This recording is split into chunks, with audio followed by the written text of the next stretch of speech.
Le tourisme est souvent perçu comme une activité de loisir. Pourtant, il est l'une des premières industries mondiales et représente 10% du PIB mondial. Une personne sur 10 dans le monde travaille dans ce secteur. Et il transite chaque année 1,5 milliard de touristes internationaux. Mais surtout, c'est une industrie de flux d'argent entre pays.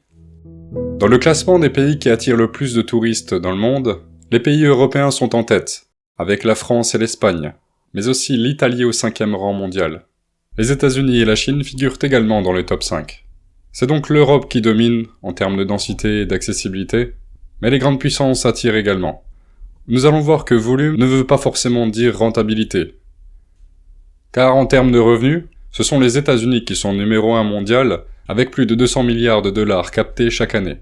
La France, qui est première en termes de volume, n'est que 3e en termes de revenus, avec 70 milliards. L'Italie et la Thaïlande font également mieux en termes de captation de richesse qu'en termes de volume. Deux modèles apparaissent donc. L'un basé sur les volumes, l'autre sur la valeur. Il se base sur le fait que le touriste dépense beaucoup. En comparaison, la France attire donc plus de touristes, mais ce sont les États-Unis qui attirent le plus de revenus. Le vrai business n'est donc pas le nombre de visiteurs, mais la dépense par visiteur.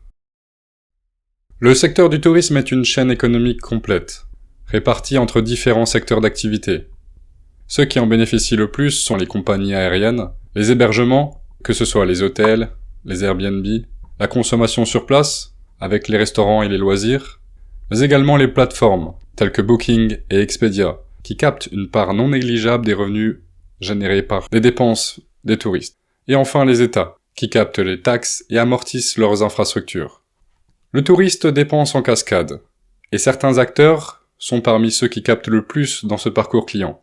Les billets bénéficient aux compagnies aériennes, les réservations d'hôtels bénéficient aux groupes hôteliers, les activités sur place au commerce local, et enfin les réservations bénéficient aux plateformes via les commissions. Le tourisme est donc un business de captation du parcours client. Parmi les pays qui en profitent le plus, évidemment l'Espagne et la France, avec leur activité massive, peuvent dynamiser leur secteur du tourisme et capter une grande valeur de cette activité. Mais des pays comme les Émirats ou encore les Maldives, bien qu'ayant un volume moindre en termes de nombre de touristes, captent un revenu plus élevé par touriste et jouent donc le jeu d'une stratégie premium, basée sur le fait de gagner le plus par touriste. Ce qui fait une destination forte, c'est avant tout son accessibilité, le nombre de vols directs qui y sont desservis, mais également bien sûr son image, la marque du pays, c'est-à-dire le soft power ou l'aura que ce pays a et qui permet d'attirer tel ou tel touriste de telle ou telle nationalité. Des facteurs comme la sécurité sur place y sont également importants. Et enfin l'expérience client, c'est-à-dire la qualité perçue par le touriste lors de sa visite, qui sera d'autant plus une publicité via un bouche à oreille international.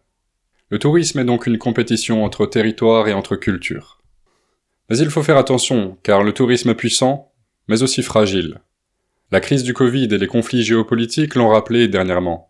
Le Covid avait causé un arrêt total de l'activité touristique dans de nombreux pays dans le monde. Et les conflits peuvent changer les orientations et donc les flux de touristes dans le monde. L'inflation peut quant à elle causer une baisse de la demande.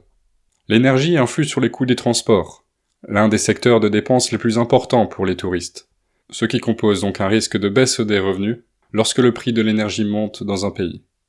Enfin, le surtourisme cause un rejet local et l'impopularité de ce secteur d'activité sur une certaine zone géographique. Comme il est actuellement visible à Barcelone, l'une des villes les plus touristiques du monde, mais également à Venise ou à Bali.